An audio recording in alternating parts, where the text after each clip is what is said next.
Eu tenho tentado cada vez mais consumir pessoas que se pareçam comigo, porque eu acho que eu preciso entender essas obras a partir de um lugar muito particular. Quando a gente tem a experiência do cinema, do audiovisual, a gente quer se conectar com aquelas narrativas de alguma forma, né? Certamente. E fica difícil se conectar quando ninguém tem minimamente aderência com quem você é no mundo, né? Narrativa única E não dá, né?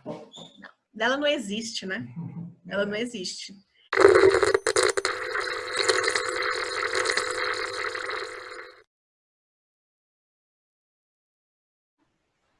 Olá, pessoas! Sejam bem-vindos ao Quintal do Cinema, um dos novos programas da grade do Barbosão.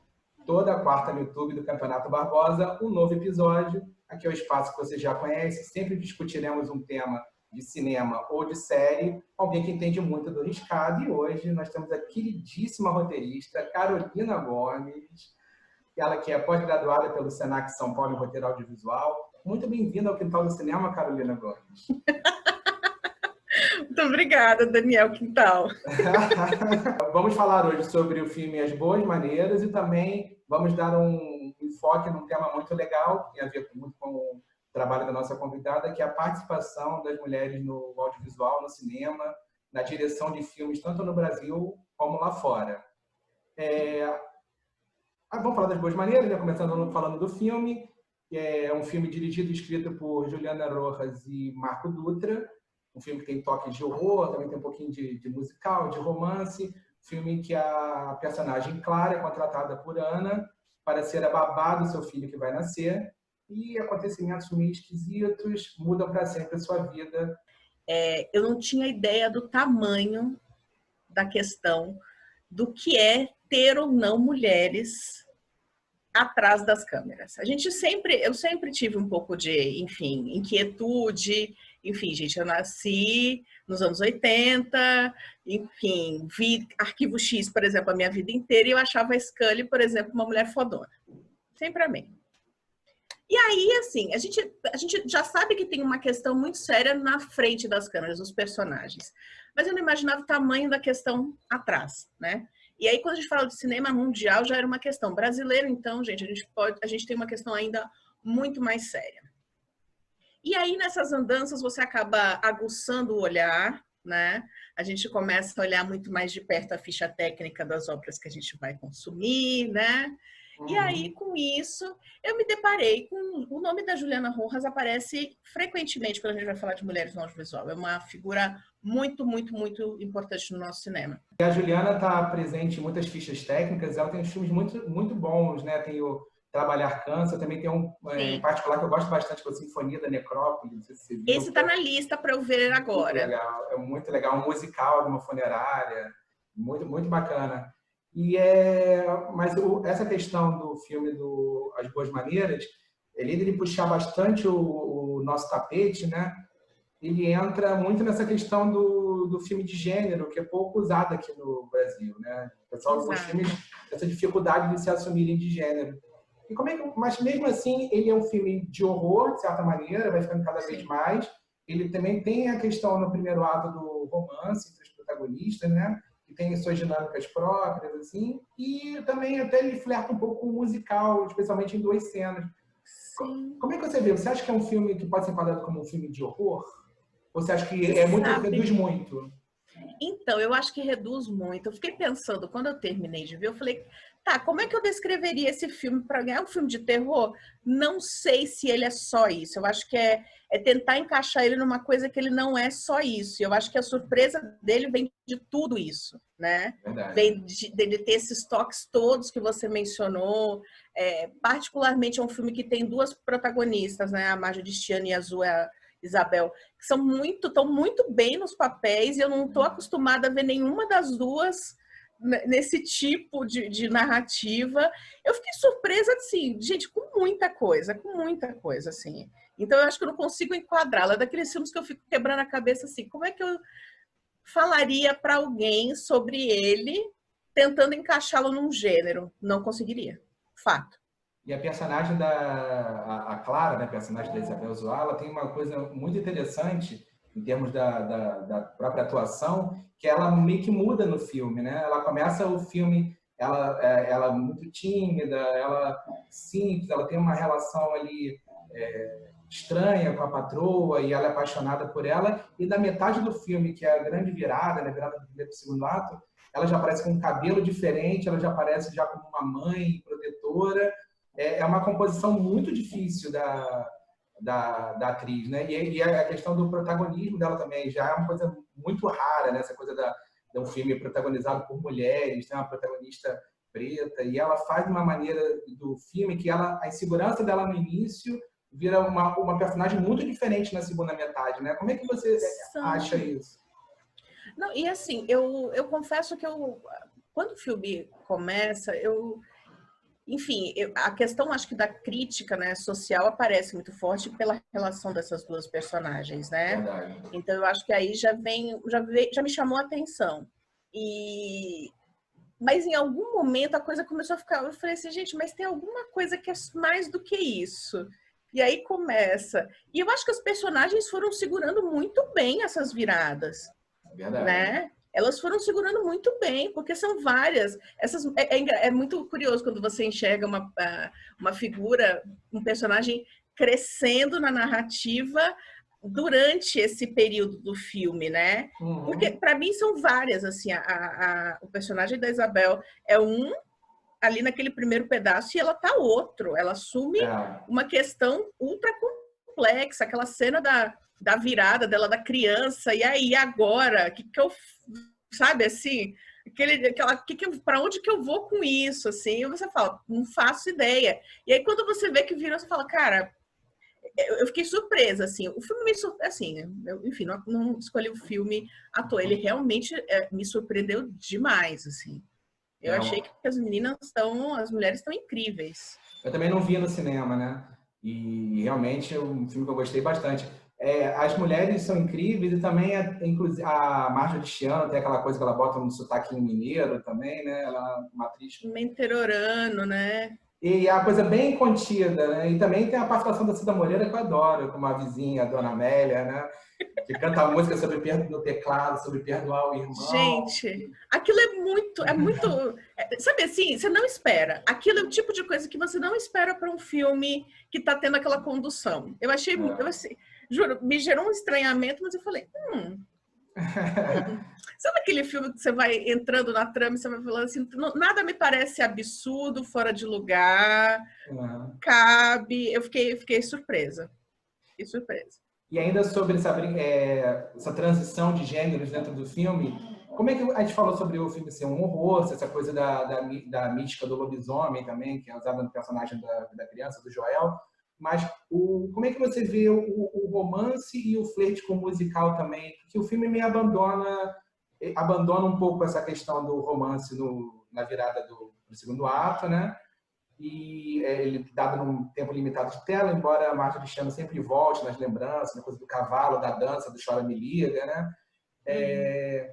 Como é que você acha que isso... Você acha que, mesmo tendo um tempo limitado de tela, como é que você acha que a dinâmica entre as duas personagens tá dentro desse filme, assim? Você acha que funciona bem? Porque tem um lance da opressão ali no romance, né? A Clara é apaixonada por ela, mas tem uma relação esquisita, né? Eu não sei. Sabe que eu fiquei pensando muito tempo durante... Depois um pouco de ter visto o filme, eu falei, cara, tem tanta coisa misturada ali, né? Ali é muita mistura. Tem uma questão da solidão dessas duas mulheres, cada uma da sua forma, né? Cada uma à sua maneira. E eu acho que ali gerou-se uma situação que eu particularmente eu não estava entendendo e me gerou um certo estranhamento, porque tem uma relação ali social, enfim, de classes e de posições sociais que são muito difíceis ali, né? A gente está falando de uma relação em que a gente sabe que no Brasil, historicamente, a gente tem uma questão, uma dívida gigantesca com essa classe de trabalhadoras, né? As empregadas domésticas. Então, assim, como é que isso se deu? Eu fiquei meio assim, fiquei sem entender. Mas as personagens ali... elas têm uma coisa muito... Para mim, acho que o que mais uniu ali foi a questão de elas estarem muito solitárias. É muito estranho você tentar entender a Marjorie este ano dentro daquele processo ali.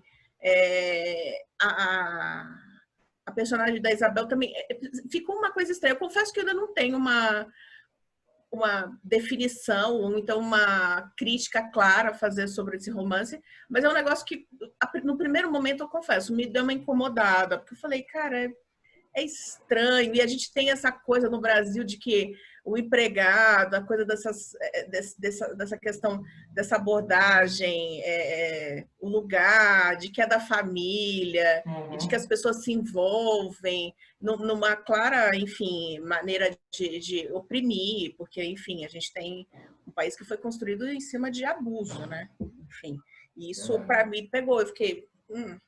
Mas eu não sei, tem alguma coisa ali que eu ainda me pego pensando, né, nessa solidão dessas duas mulheres. Cada uma numa classe social bastante distinta, né? Mas tem um papel ali da solidão muito grande, né?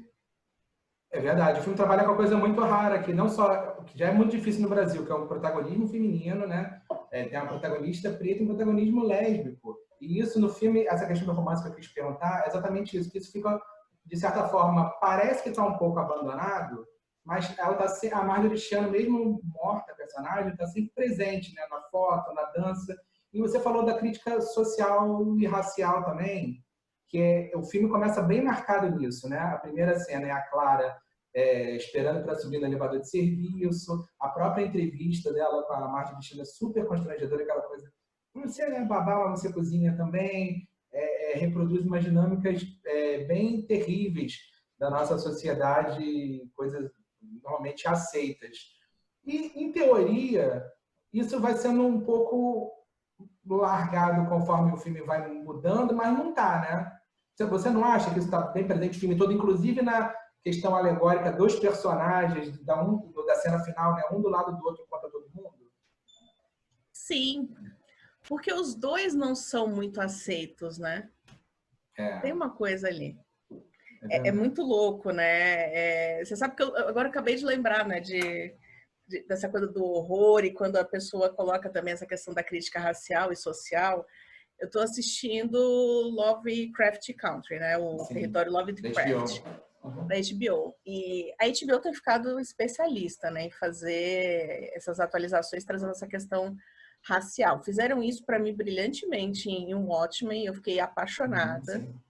Fiquei assim, embasbacada com o que eles fizeram.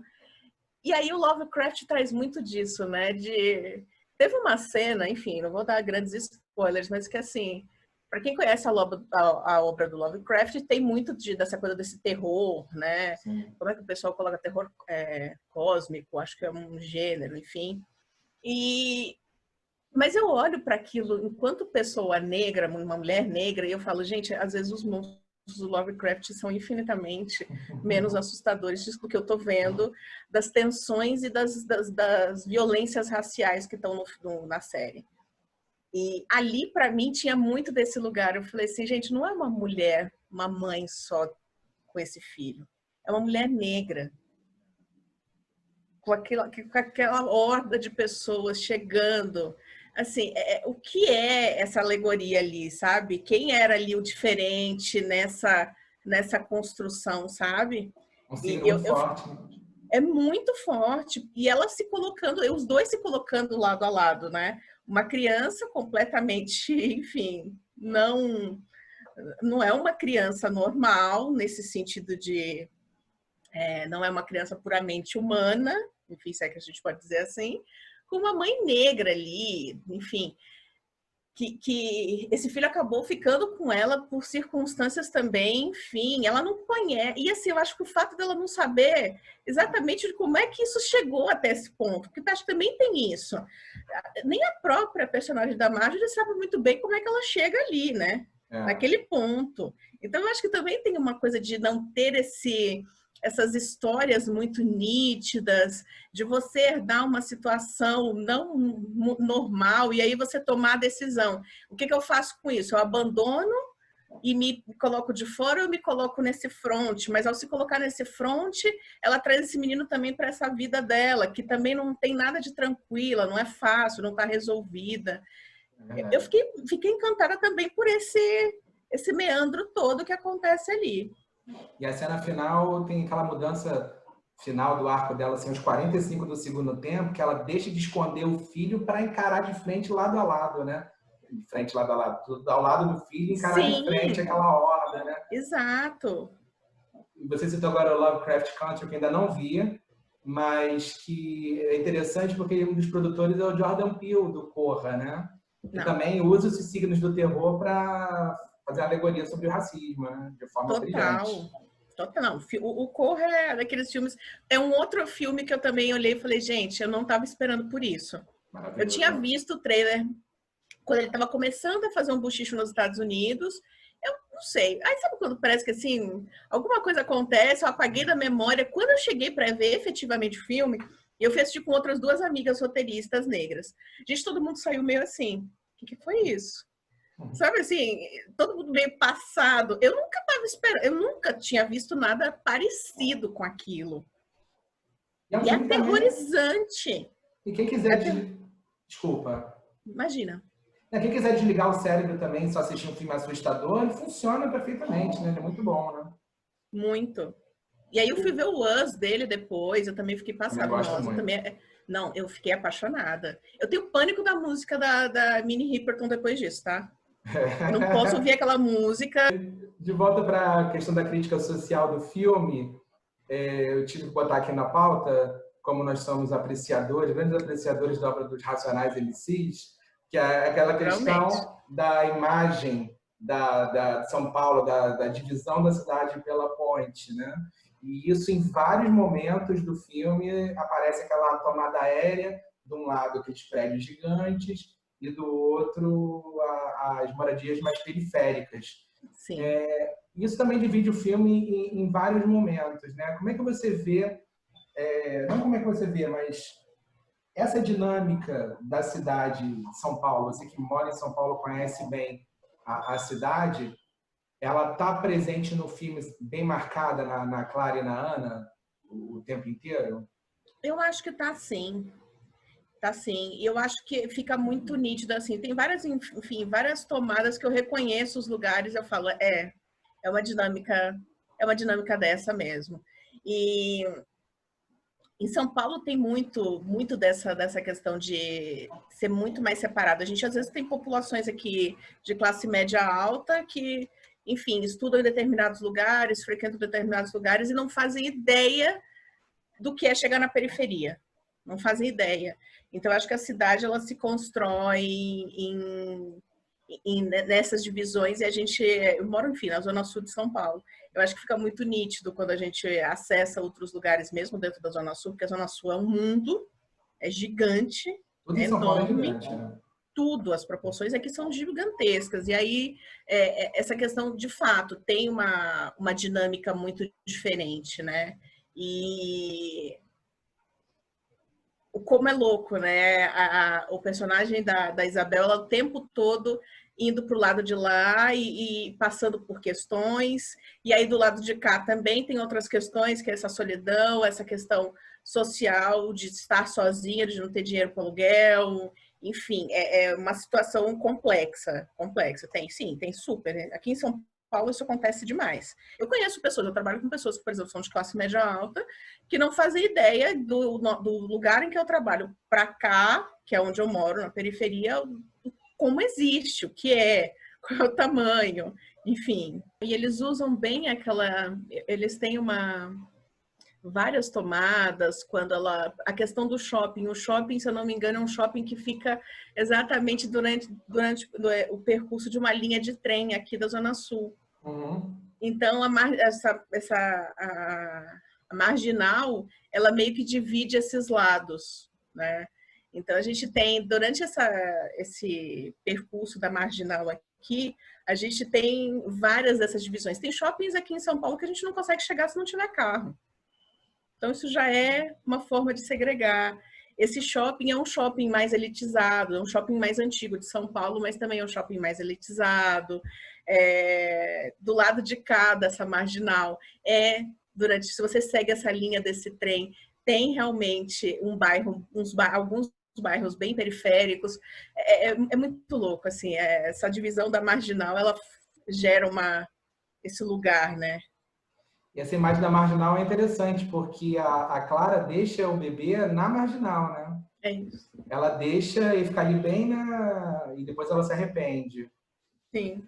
Que é um momento do filme tenso, que é realmente a grande virada do filme, que é quando o bebê, a Marjorie Chan morre, o bebê nasce, e a personagem da Clara vai abandonar o bebê e acaba resolvendo criar a criança. Muito se comentou na época, inclusive em comentários de site, muita gente que não gostou do filme, entrando agora na parte de roteiro, que é a parte que a gente trabalha e gosta, essa questão da estrutura, que tem muita gente que reclama, nossa, mas são dois filmes diferentes, o filme podia acabar ali, e é apenas uma das grandes viradas do filme. E você acha que a diferença é tão díspara assim entre a primeira metade do filme e os demais, o filme dali para frente, com a Clara como mãe? Eu não sei se ele é dísparo ou se ele é consequência das atitudes que ela resolveu tomar. Também acho. Eu acho que é muito, para mim, não me pareceu nada fora de lugar. Gente, a gente está falando de uma criança que nasceu em condições muito esquisitas, vamos combinar. Um nascimento um pouco brutal, né? Uma Inclusive coisa. biológicas. Exato, exatamente. Então, assim, de uma mãe com comportamento durante o filme todo bastante esquisito, você não vai entendendo aonde aquilo ali vai parar. A gente, no final das contas, a gente não sabe, até quando a criança nasce efetivamente, o que é aquilo. A gente não faz ideia. Então, a gente vai descobrindo o que é o desenrolar dessa trama enquanto ela está acontecendo. A gente não fica com muita... Não tem muito, eu não conseguia, durante o filme, é uma coisa que a cabeça da gente vai sendo meio que doutrinada, meio levada a pensar, não, eu acho que vai acontecer aquilo, imagina! Hipótese alguma, eu pensei que ia acontecer aquilo. E aí eu olhei e falei, gente, essa criança nasceu de um jeito muito atípico. Aí você tem essa cena, que foi uma cena brutal, é um negócio meio chocante, assim, né? Meio alien, né? Total. Aquela barriga dela mexendo, né? Exato. E aí eu fico imaginando a Clara vendo aquela situação toda. Se ela toma a decisão de deixar a criança, é meio que assim, enfim, não vou julgar. Ela não sabe como lidar com isso, ela não consegue lidar com a própria vida, gente. Ela, enfim, está numa situação de vulnerabilidade social bastante expressiva, né? Ela é uma pessoa que ela tem, enfim, dificuldades, é aquela coisa meio que de não ter referência, ela realmente precisa do emprego para se manter, e ela agora se vê assim, o que eu vou fazer com essa situação?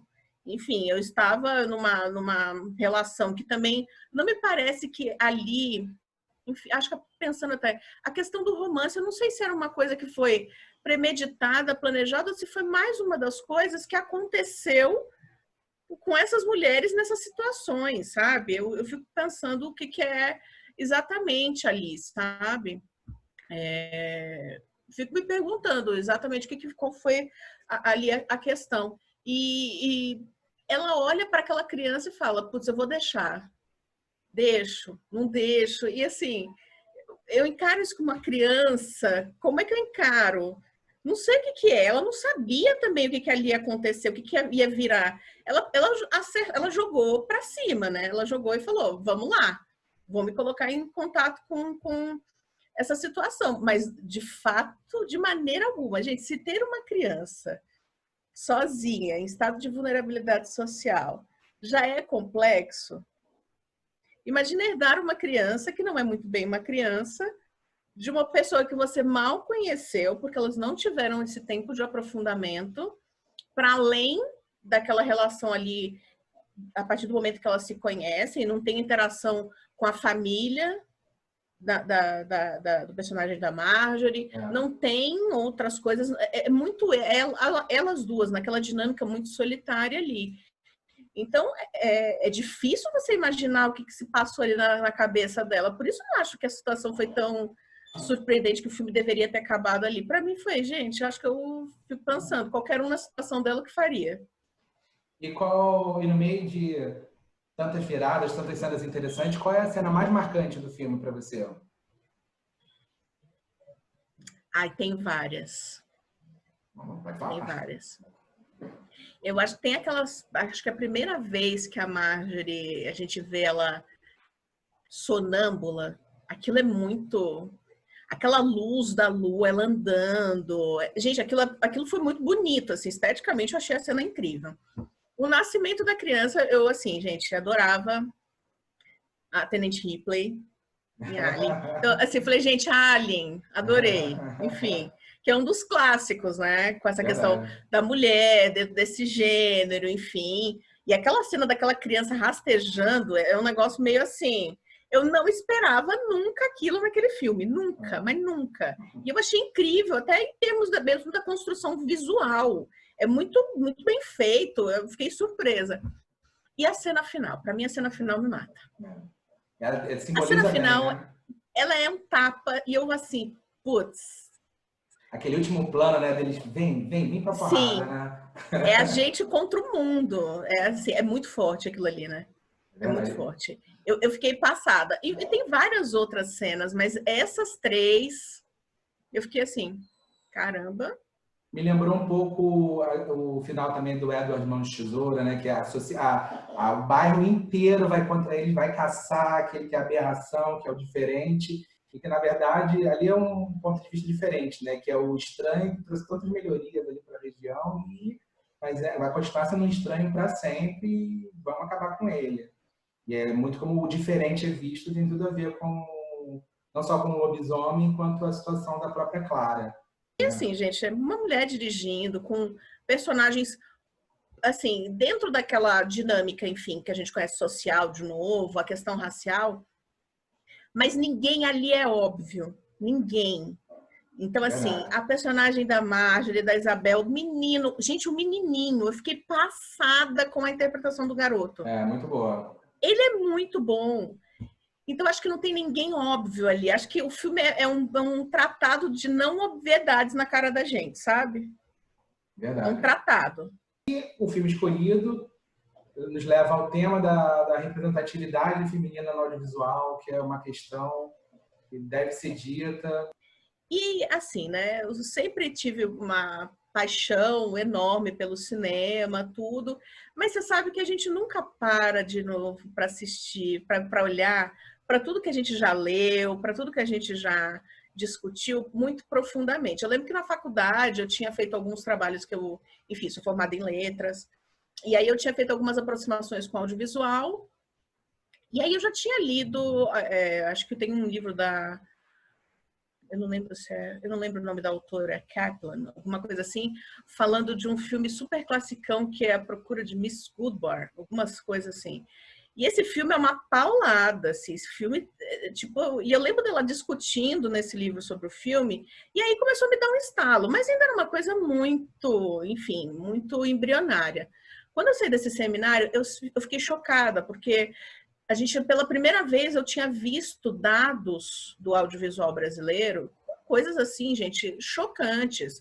Sei lá, de todos os filmes que foram registrados no ano anterior, a gente tinha, sei lá, 17% de mulheres na direção. Nenhuma mulher negra, nenhuma.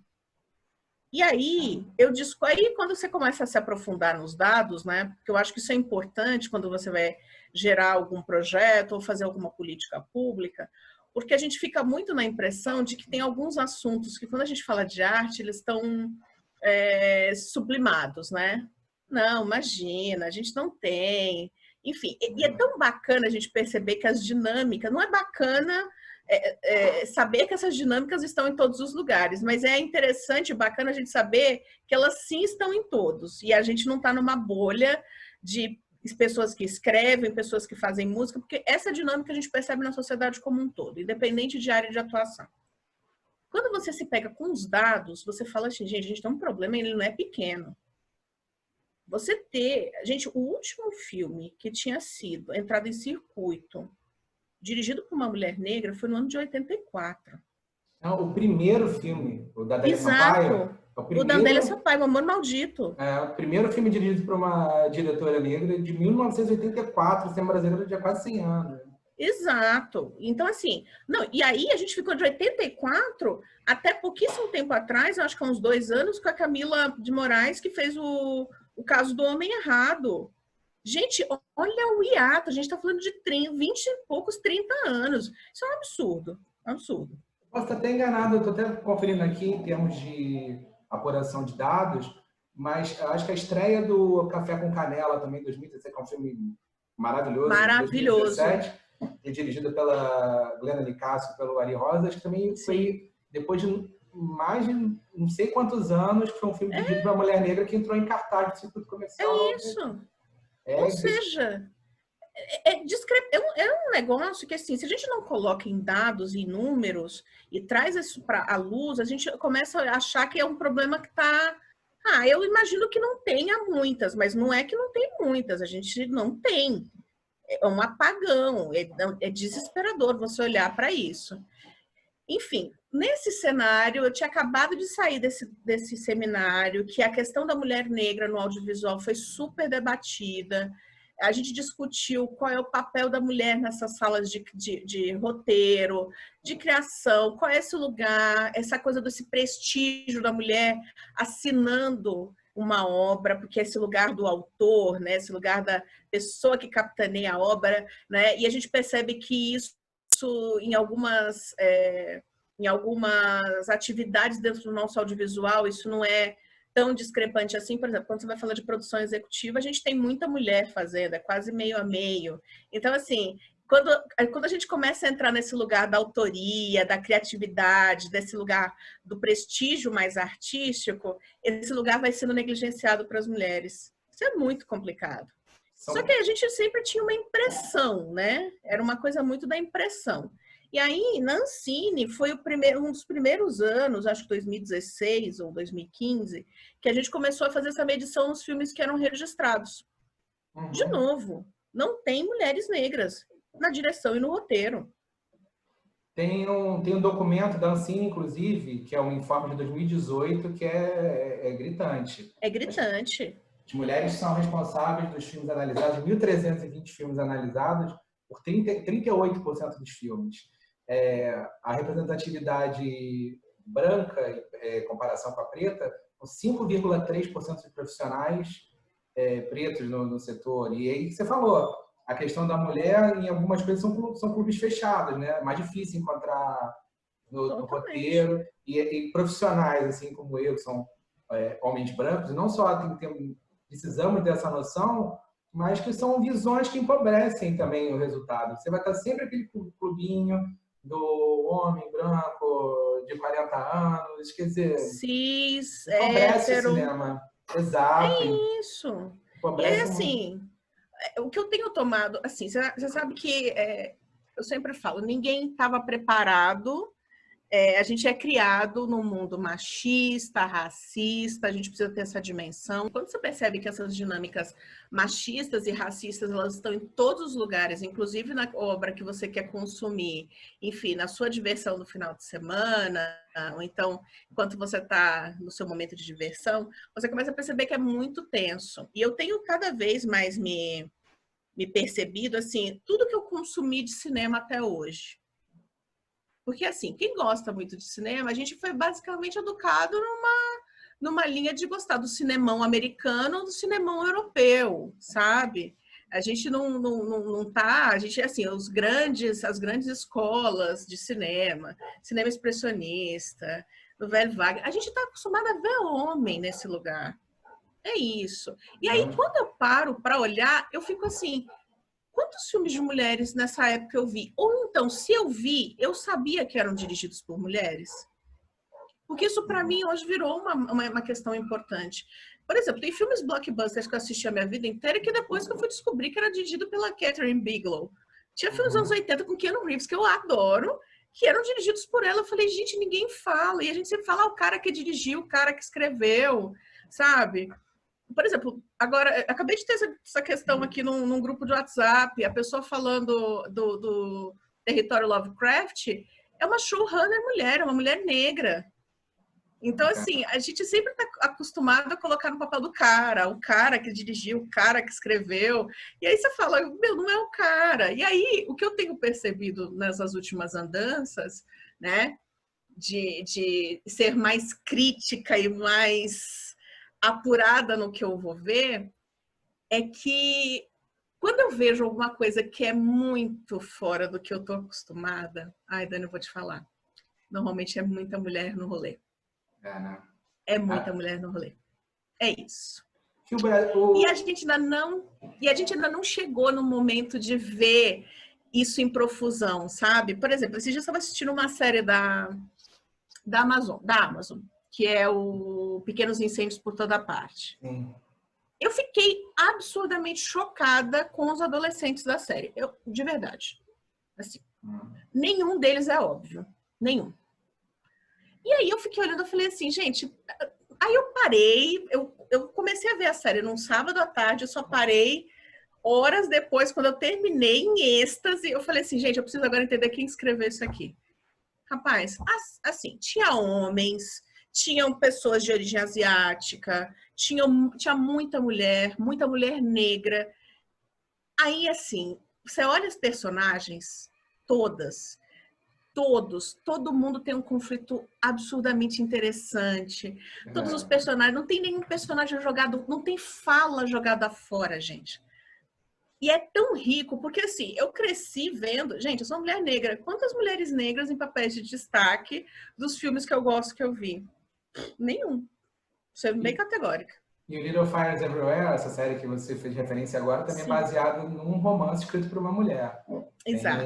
Essa diversidade importa não só como uma questão necessária, panfletária, mas por visões, por mostrar visões diferentes. Não, e eu acho que assim, a gente já... eu acho que a gente já esgotou uma maneira de conduzir o cinema a partir de um determinado olhar, achando que esse olhar e essa dinâmica contemplava todo mundo. Bem, não contempla todo mundo, né? E é um problema que eu via, por exemplo, quando eu estudava também no campo da literatura.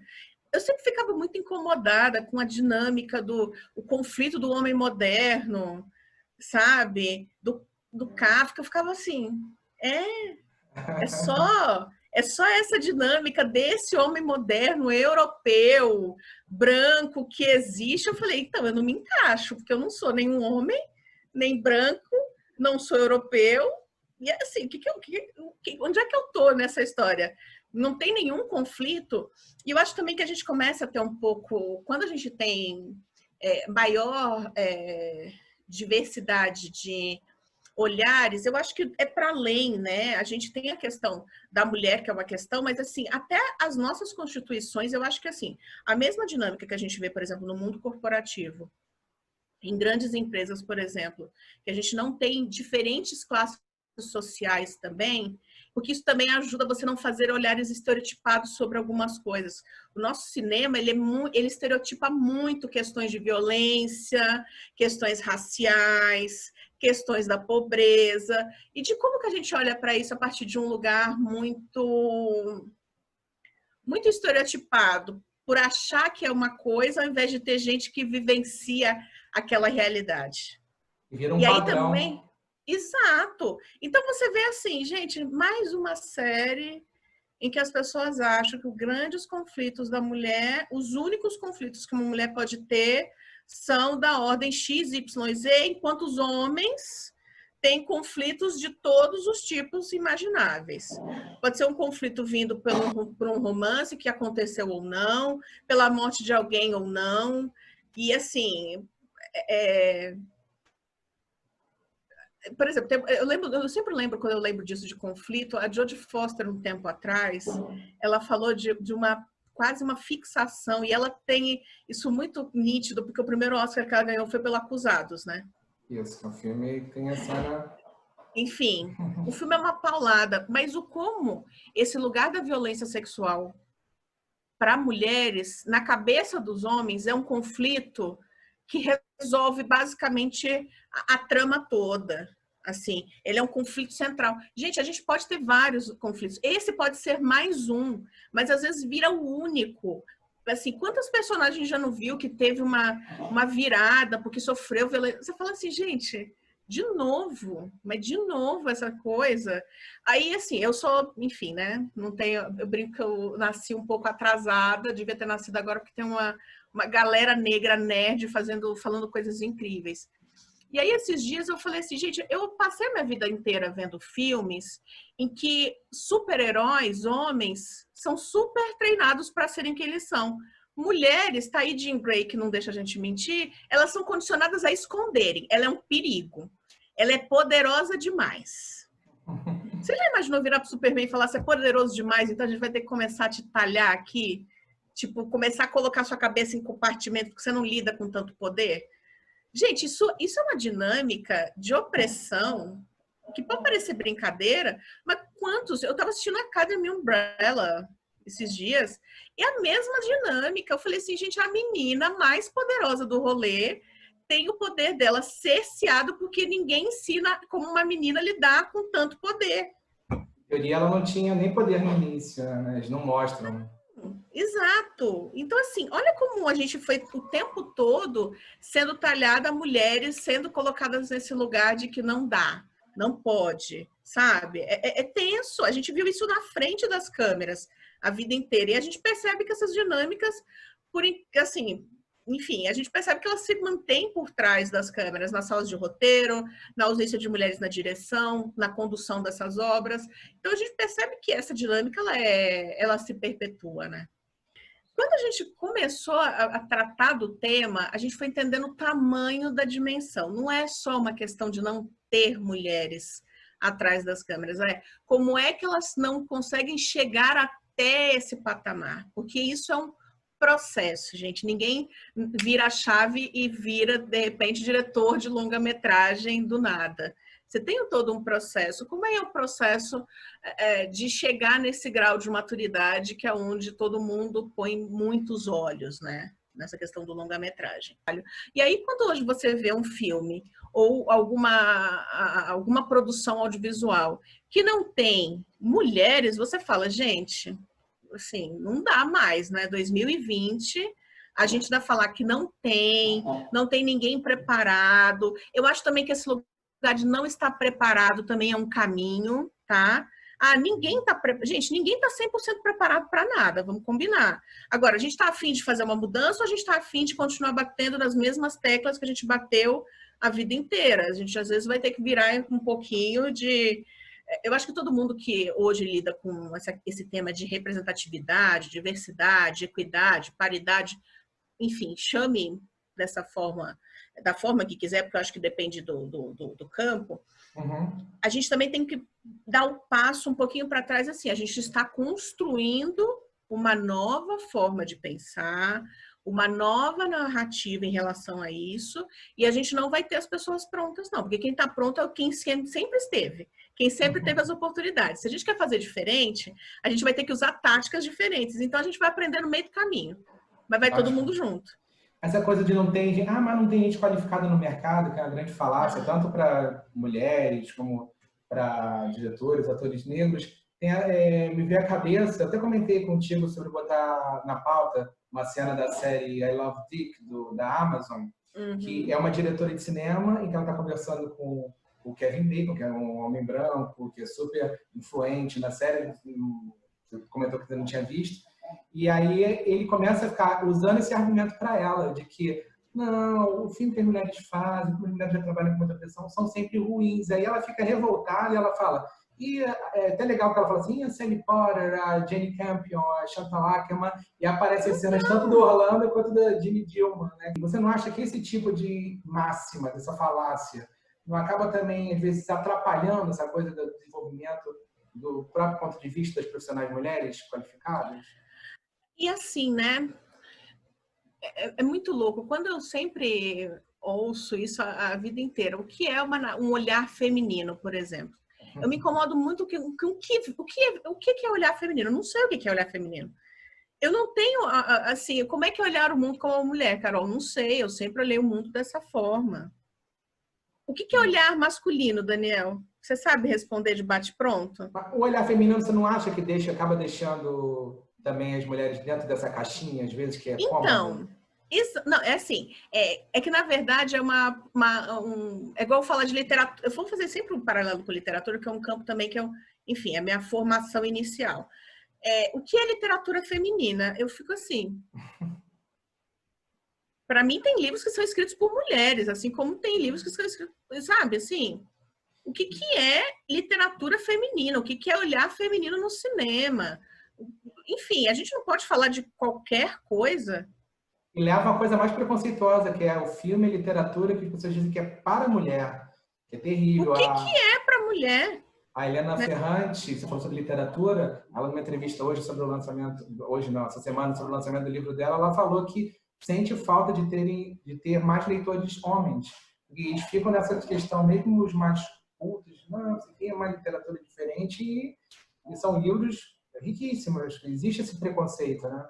Muito forte. Não, e assim, foi um outro caminho também que eu precisei fazer durante a minha vida, porque você sai da faculdade de letras, ainda é uma coisa muito clássica, muito centrada nos... Eu acho que hoje deve estar muito diferente, né? Eu fiz faculdade em 2002, eu entrei na faculdade em 2002, acho que é um período também pré-cotas, eu acho que é muito sintomático tudo que eu vi, eu acho que hoje até a composição de colegas de classe deve ser muito mais diferente do que eu tive naquele momento.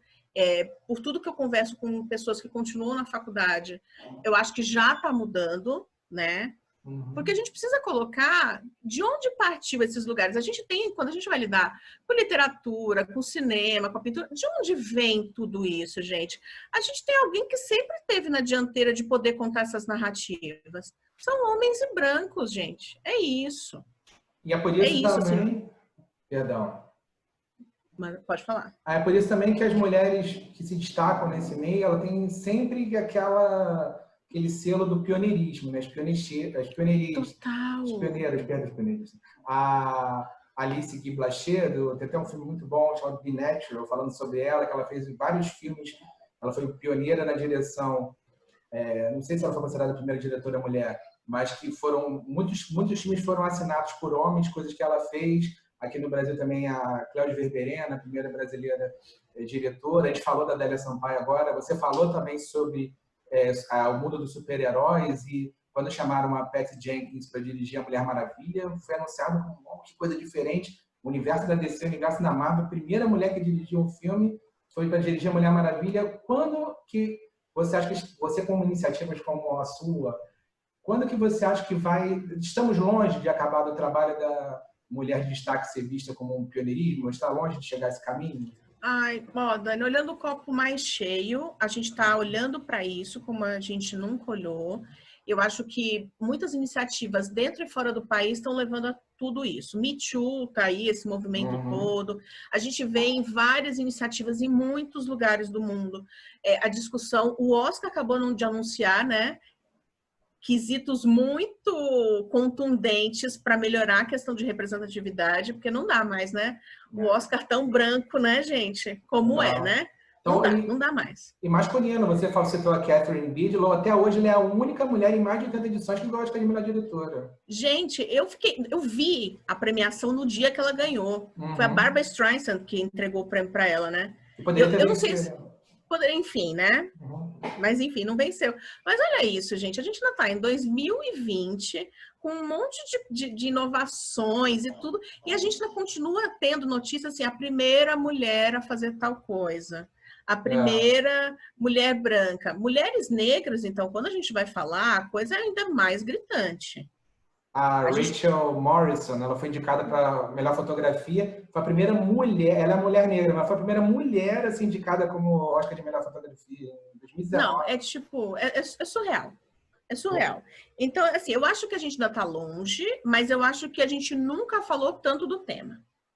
Então, o que a gente precisa fazer, gente, a gente tem alguns índices, eu não sei para cinema a gente não tem, mas a gente tem alguns que se a gente não fizer nada, a gente demora mais uns 150 anos para que homens, mulheres e homens tenham as mesmas condições. Se a gente vai para a raça, esse tempo aumenta, né? De equidade entre pessoas brancas e pessoas negras. Então, assim, só não dá para a gente achar que é plausível no mundo que muda do jeito, na velocidade que está mudando, em algumas camadas, a gente achar que 100 anos é uma conta que a gente acha que tudo bem, vamos esperar, sabe?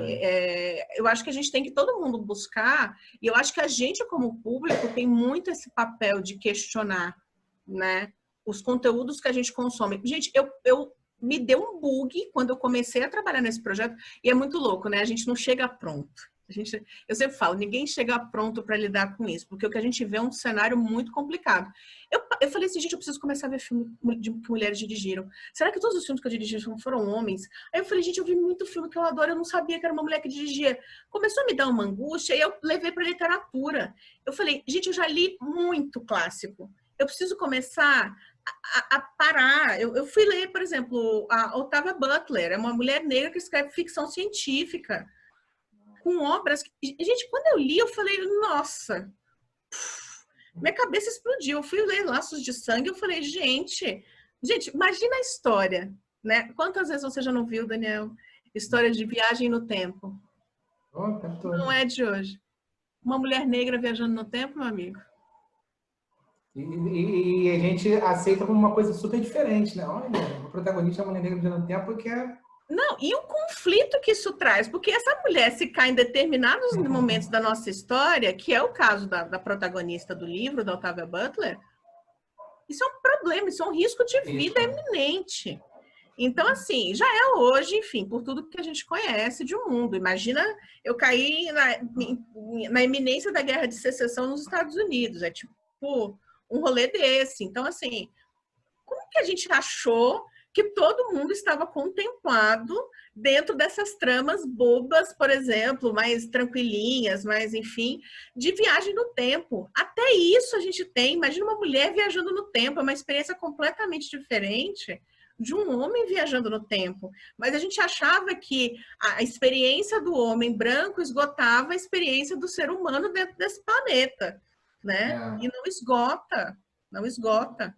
É por isso que esse questionamento é importante, não só dos gêneros representados, mas todo mundo que está dentro do cinema, não só trabalhando, mas como audiência, da gente questionar essas disparidades. No cinema internacional, você tem alguns nomes de diretoras brasileiras, mas tem uma coisa, não sei se é muita viagem minha, mas quando a gente fala dos principais nomes, por exemplo, não os principais nomes, vou citar alguns assim, de estalo, falar da Inês Vardá, da Lucrécia Martel, da Naomi Kawase, da Sofia Coppola, da Ava, do Werner. Então, a gente sempre pensa nessas mulheres como assim, um exemplo dentro ou de um movimento ou de um grupo cheio de homens. É estranho, né? Isso só mostra que a gente ainda tem um caminho muito grande para percorrer.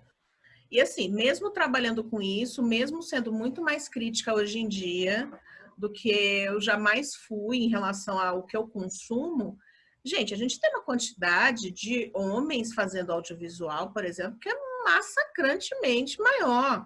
É fácil a gente assim, me cita 3 autores de movimento tal, do país tal. Pode ser da Islândia, você saca um nome. A gente não tem isso para mulher. Eu acho também que precisa entrar nesse lugar. Por isso que eu falo que às vezes, a gente precisa de mulheres fazendo filme X, Y. Não, a gente precisa de mulheres fazendo filme de todos os jeitos que elas quiserem. Porque a gente é subrepresentada em todos os gêneros. Todos. Então, no filme blockbuster, eu gostaria de, por exemplo, a gente precisa passar, por exemplo, filmes da Marvel. Eu acho que Capitã Marvel foi o primeiro dirigido, não foi? Por mulher?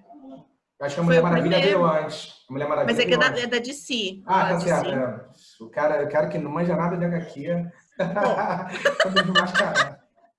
Então, eu sei que então, mas olha isso, gente. É da primeira, ou seja...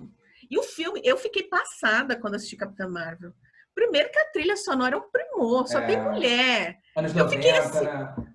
Não, gente, a adolescente de MTV saudou a Carolina dos anos 2000 e pouco. Eu fiquei encantada. Eu falei, ai, gente, que delícia ouvir isso de novo.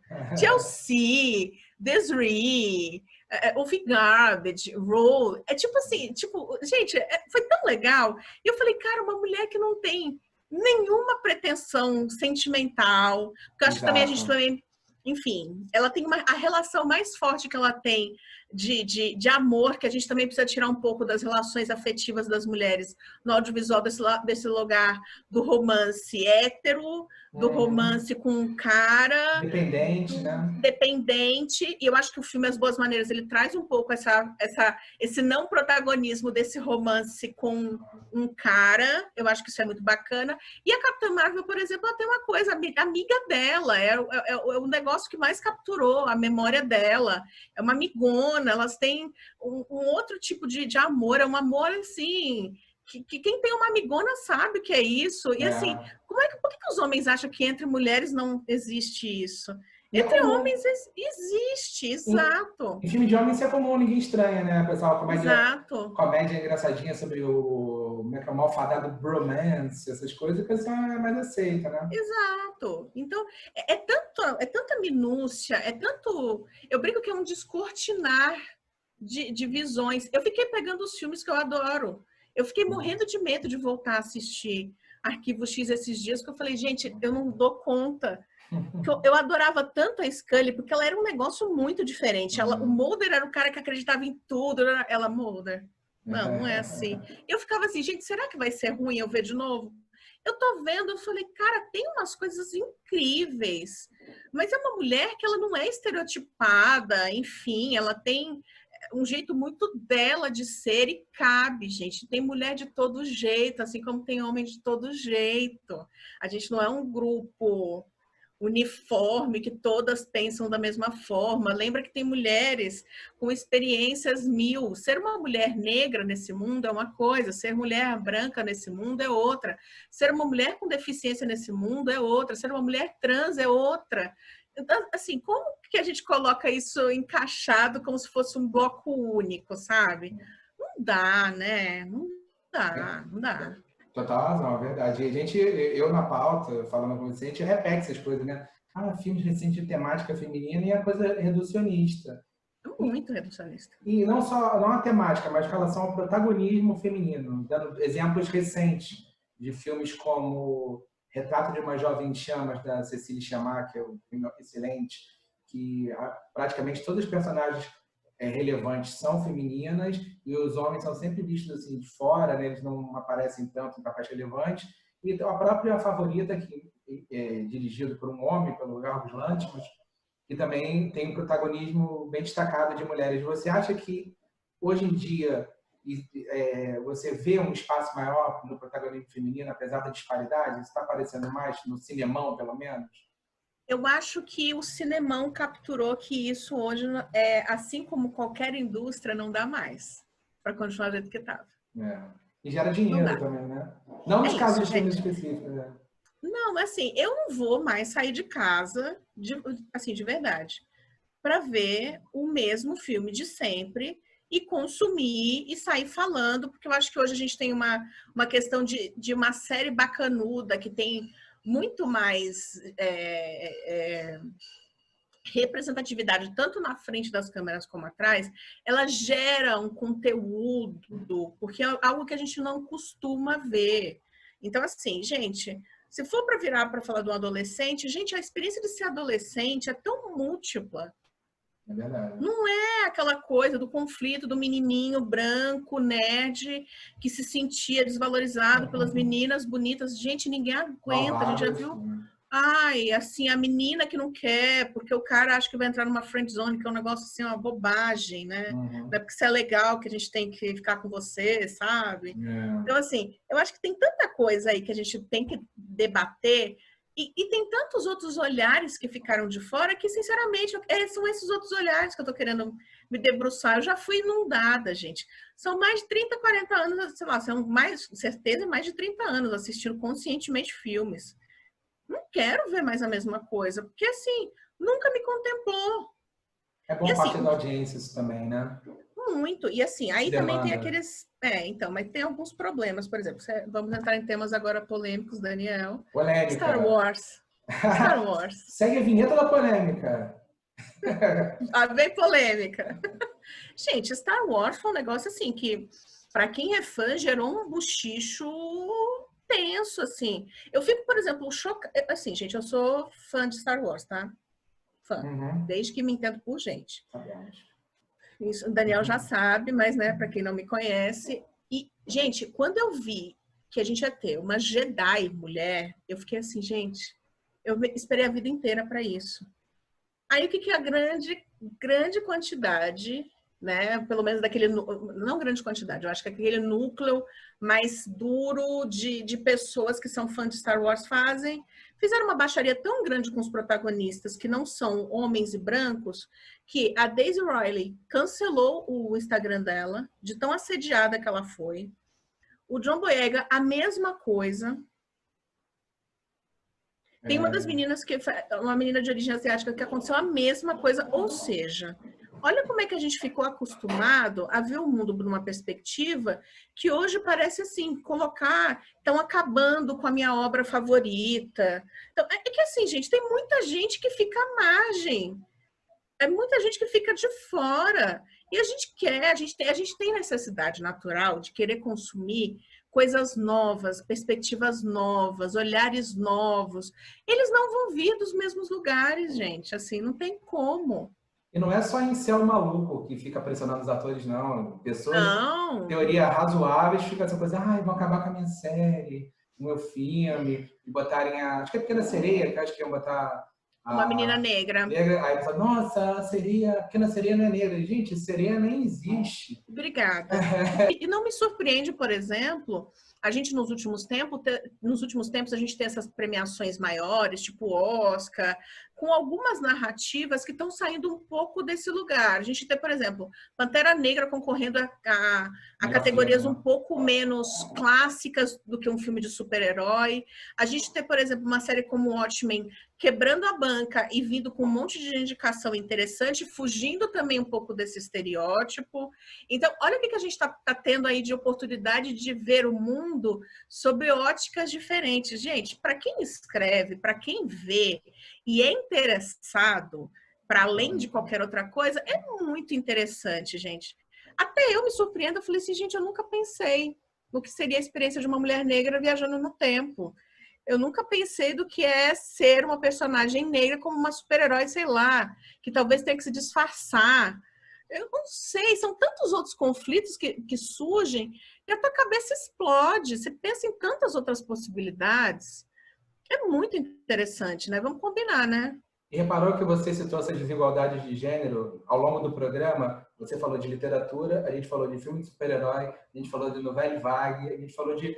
Se você tem o lance do teste de Bechdel, ou Bechdel, eu nunca sei a pronúncia certa, Bechdel, que é... Em todos os gêneros cinematográficos, a mulher não está bem representada, do Senhor dos Anéis aos Incompreendidos. Mas as perguntas é que são chocantes. Não é uma pergunta assim, gente. É tipo assim. Coisas básicas. Existem personagens femininas? Sim. O nome. Elas têm nome. Gente, nome. É só isso, tá? Nome. E elas falam entre elas sobre coisas que não sejam, que tenham a ver com homens. Gente, mas tem filme que se você ficar chocado, Alien não passa. Alien não passa. Só isso. Porque também tem esse lugar, que aí é um outro lugar também que a gente, né, precisa falar bastante, que é o lugar da mulher única. Chapada, né? Então, é assim. Aí normalmente é o caso, por exemplo, da Sigourney Weaver. É só ela ali.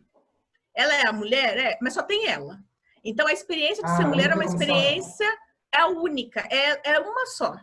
Também tem isso. Vamos fazer isso é muito de colocar da diversidade. Tem já está valendo. Não, mas assim, por que a interação entre homens é preciso? Porque você gera conflito, você tem... A interação entre mulheres também é importante. A gente não fala só sobre homem, tá, gente? A própria Sigourney Weaver no Alien, no final, quando ela mostra que a badass é que sobra, é que resolve tudo, ainda tem aquela questão que ela parece de calcinha, que é meio super, né? Enfim. Enfim, quantos filmes eu já não vi, eu falei assim, qual era a necessidade desta personagem estar aparecendo nua, gente? Sabe aquela cena aleatória? Você fala, não precisava. E eu acho que eu tenho visto muitas das narrativas que eu tenho acompanhado e que eu vou ver que foram dirigidas por mulheres, ou assim, a maioria das pessoas que escreveu os capítulos de uma série, enfim, são mulheres. A gente tem essas coisas tratadas de uma maneira muito diferente, gente. Aí não é uma questão de olhar feminino, é uma maneira de não nos olhar estereotipadas. Eu acho que tem muita diferença disso, sabe? Não existe a narrativa que devem ser escritas por mulheres. Não é. É uma maneira de olhar o mundo, sabe? Fora dos estereótipos. A gente se viu tão estereotipada, né? A mulher negra, quantas mulheres negras raivosas, tem esse termo, né? Aí você fala, gente, uma mulher negra, ela pode ser séria, ela pode ser engraçada, ela pode ser raivosa. Raivosa pode ser uma das coisas que ela seja. Dentro de outras milhares de possibilidades e de arranjos possíveis. Por que é que só sobra uma única opção? É que ser um homem, vendo narrativa cinematográfica, é um lugar muito privilegiado, que vocês podem ver tudo. Vocês estão representados em muitas situações. E a gente fica sempre muito colocada nesse lugar de, ou é frágil, ou é aquela mulher que precisa, para conviver no mundo de homens, precisa agir como dentro desse arranjo estereotipado do que é ser um homem, desse papel da virilidade, enfim, do ser arrojado. Nem todo homem é assim, mas a gente parece que consegue ver isso melhor, né? A gente acha que é possível um homem ser assim, né? Exato. Enfim. E agora aquele momento em que nossa convidada vai nos dar uma dica cultural, algum filme, algum livro, uma série que quer que ela prefira nos contar. Indicação pra gente. Carol, qual é a sua dica cultural aqui no Quintal do Cinema? Ai, gente, é uma só, Dani. Fica à vontade. Eu falei de tanta coisa. Assim, a gente citou um filme aqui, brasileiro, que eu fiquei muito tocada quando eu vi. Eu também não tive condições de ver no cinema. Enfim, minha vida muito louca, né? Enfim, preciso me policiar mais. Mas o Café com Canela gente, olha, é um filmaço, assim. Filme bonito, de uma delicadeza, de uma beleza. Sabe aquela... Assim, eu vi esses dias na quarentena, foi acho que no começo da quarentena, e eu fiquei muito tocada, E aí, na mesma época, eu também vi o Atlantique. Ah, eu vi também. Vi semana passada. Então, gente, eu achei... Também é outro filme que eu não esperava, tá? Filme Senegal, passado no Senegal, né? Exato. A diretora é francesa, franco-senegalesa, não é? Eu não lembro de cabeça quem é a diretora, não. Vou dar aquela pesquisadinha básica. Mas Atlantique... Gente, Atlantique, eu fiquei surpresa. Que filme bonito. O filme tem uma trama que eu também não esperava. As cenas são lindas, a protagonista é maravilhosa. O elenco é lindo, né? O elenco é maravilhoso, a mulherada matando a pau de novo. Tem umas cenas que, assim, eu ficava, gente, que coisa bonita, delicada. A cena da menina se olhando no espelho, uma sociedade que não é aquela sociedade com aquele casamento dentro das tradições cristãs. Tem uma questão também de uma outra tradição religiosa. Enfim, gente, eu fiquei super comovida com o filme, achei lindo. Enfim, eu sou a moça que vai gostar sempre de um filme, né? Uma coisa meio nerd. Então, gente, leiam Octavia Butler. Ela é, enfim. Octavia Butler. Sobre o Atlantique, a diretora é a Mati Diop. Sim, maravilhosa. E dá para fazer um paralelo bom com As Boas Maneiras que a gente conversou aqui, né? Que ele brinca com esse cânone do horror também, né? Né? Não vou falar para não entregar muito, já que não, mas a dica cultural fica sem. Não, e é um filme também que eu fui pegando no meio, eu também não fui entendendo, falei, é isso? Mas E é um filme que ele tem tantos filmes dentro daquele mesmo, e de novo, não são mulheres estereotipadas, e tem ali um romance, mas não é uma coisa que, assim, é tratada de uma maneira comum. Tem um frescor no olhar, que eu acho que é muito importante, é uma maneira nova de olhar para as mesmas coisas. Eu acho que muito das novas narrativas estão passando por esse lugar. A gente olhar, às vezes, temas novos com novos olhares, eles estão virando outra coisa. Eu tô me surpreendendo, assim. Esses dias eu estava super curiosa, fiquei assistindo, sei lá, acho que foi no Porta Curtas, que estava tendo um festival, e eu fui ver, por exemplo, algumas coisas que foram produzidas aqui na periferia de São Paulo. Gente, que coisa bacana, que frescor no olhar, sabe? De ver. Eu vi um filme chamado Carne, eu não lembro o nome da diretora, é um curta. Mas uma graça de fala de diferentes experiências do ser mulher, o que é uma mulher muito jovem, porque também tem essa coisa da mulher muito jovem, nunca é uma mulher com experiência, uma mulher que tem coisas interessantes para falar, e a gente só não pode adultizar a pessoa dessa idade, o que é a experiência de ser uma mulher adulta nesse mundo, o que é uma mulher quando passa, sei lá, dos 50 a 60 anos, que aí ela começa a ficar invisível. Tem até vários artistas de Hollywood que fazem piada. Foi a Patrícia Arquette que tem um sketch que é uma piada com isso? Last Fuckable Day. Exato. É a Patrícia Arquette, a Julia Louis-Dreyfus. É maravilhoso. Acho que a Amy Poehler também, não tenho certeza, que elas falam isso, que elas chegaram na idade que elas não são mais interessantes para serem escaladas. Exato, mas olha isso, gente. Quantas mulheres com mais de 60, 70 anos... A gente está falando, por exemplo, quando a gente vai falar também de diretoras no Brasil, a gente está falando de muita mulher que é canônica. A gente está falando de muitas mulheres mais velhas. Sim. Gente, o que é ser uma mulher mais velha nesse mundo? Qual é o olhar... É Amy Schumer. Exato. E assim, como é que é esse olhar? Eu acho também que tem uma questão geracional aí que a gente vai precisar endereçar, né? Porque a gente tem figuras femininas fazendo, enfim, cinema com mais de 60, 70 anos. É uma visão diferente de mundo, vai trazer outros olhares. E a gente não pode descartar essa experiência toda, porque para o mundo, uma mulher com mais de 50, 60 anos é uma mulher que ficou invisível. Não dá. Isso, assim, tem caras com 80 anos produzindo. Isso não é um problema. Ou seja, a gente vê no filme que a gente gosta, no nosso lazer, na arte, uma reprodução de apagamentos que a gente vê na sociedade como um todo. E eu gosto sempre de trazer, porque parece que a gente nunca teve esse problema, né? Isso não era um problema. E a gente precisa endereçar isso para ontem.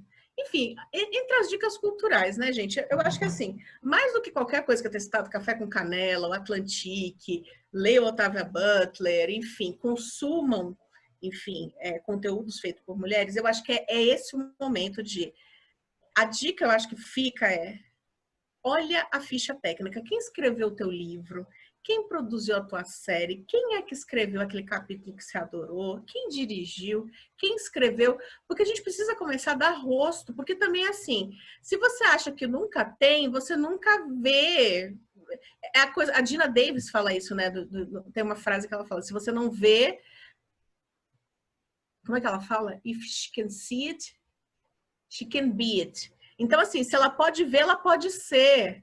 A gente não vê, então a gente acha que nunca é um lugar para a gente ocupar. A gente não pode normalizar essa diferença, né? Não pode. Então, assim, e quantas vezes um negócio bacana foi feito por uma mulher e eu ouço assim, aquele cara que escreveu, eu viro, então, não foi o cara que escreveu, foi uma mulher que escreveu.